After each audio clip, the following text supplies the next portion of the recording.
This was so easy to make, I could not believe it. My only regret is that I didn't make this years ago.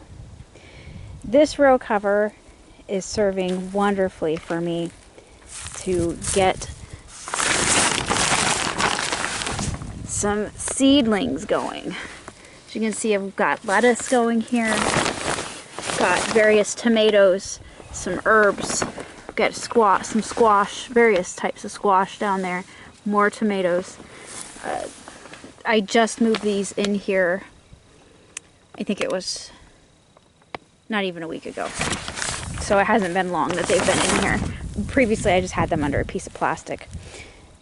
This blue pipe here is 1-inch water pipe. This is ADS Polyflex. And you can get this, I'll look and see if it's on Amazon or eBay or whatever, but you get the better price if you get it at your local hardware store, such as a Lowe's or Menards. So what I started with here, and by the way, this was all me. I did this all by myself. You can't see it, but underneath each of these blue pipes, where they go down to the ground, is one of these. This metal rebar here. Now we have some metal rebar around here, but I don't know how to use the grinder, and Dave hasn't had time to teach me, and also I'm kind of afraid of it too. Anyways, but these I actually found on Amazon. They're not cheap. I don't remember, I think it was 12 for $60 or something like that.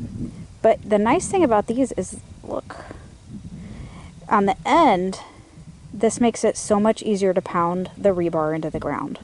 I thought I would need a 3-pound hammer, but I ended up just using a regular wooden hammer. Just a regular hammer. You don't need a fancy hammer for this. We have clay soil, by the way, so it's not particularly easy to hammer things down into our soil, being it's clay soil.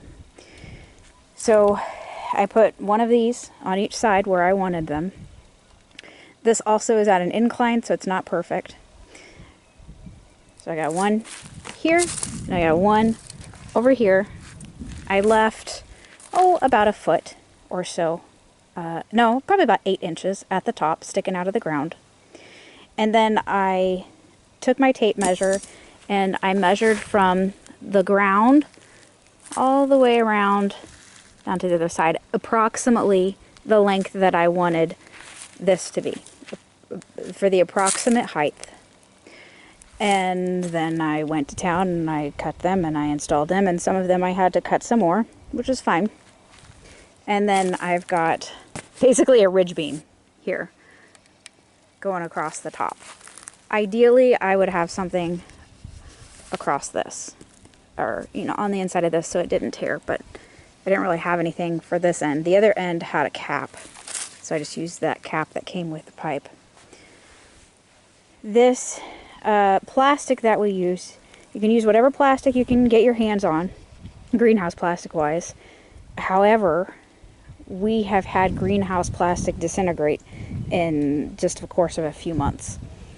And that's been a problem for us since 2018, for sure, that I can remember. So I would recommend getting what we get, which is from Bootstrap Farmer. We are not affiliates or anything to Bootstrap Farmer. Their stuff is more expensive, a lot more expensive, but it's not going to fall apart on you. And when this stuff falls apart, when greenhouse plastic falls apart, it is a pain in the butt to deal with, I gotta tell you. Now, what did I use to cut the pipe? You won't believe how easy this thing is to use. If it's still on Amazon, I'll link to it. I think it's just some random brand, but it's just a PVC pipe cutter. Amazingly easy to use. I could not believe how easy it was to use this thing. Again, my only regret is not doing it before. Now, I did also buy some, as you can see, sandbags, because we have sand, so I put sand in the sandbags. I don't know how long these will last. I bought them on eBay, and I'll link to those as well. You can use whatever you want to weigh down the sides.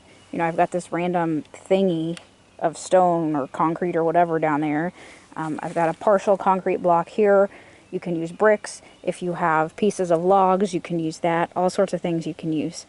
Now, when it gets warmer, I'll be taking this plastic off and replacing it with shade cloth, and then I will continue hopefully to elongate my season for some crops that like more cool temperatures, such as lettuce and such, which I'll grow in. You see that right back there? Right back there. That white planter. I have more of these from Bootstrap Farmer, which I'll fill with soil. I think I still have some Happy Frog soil. And then I'll put those underneath here when I use shade cloth. And that'll be that. So like I said, my only regret here is that I didn't do it sooner. I hadn't done it before. You don't have to use this for starting seedlings. You can use this to extend your season in the fall. You can use it, just plant things directly in the soil if you want.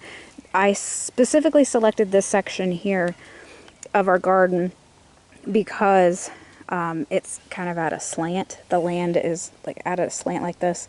It's a bit more of a hill than I would like, and things dry out really fast here in this area when I plant them in the ground. So I'm using, this for seedlings and things that are in pots and such instead. So I hope this helps you. For all of the stuff required, go check out the links below. Have a beautiful and blessed day. Non-Toxic out.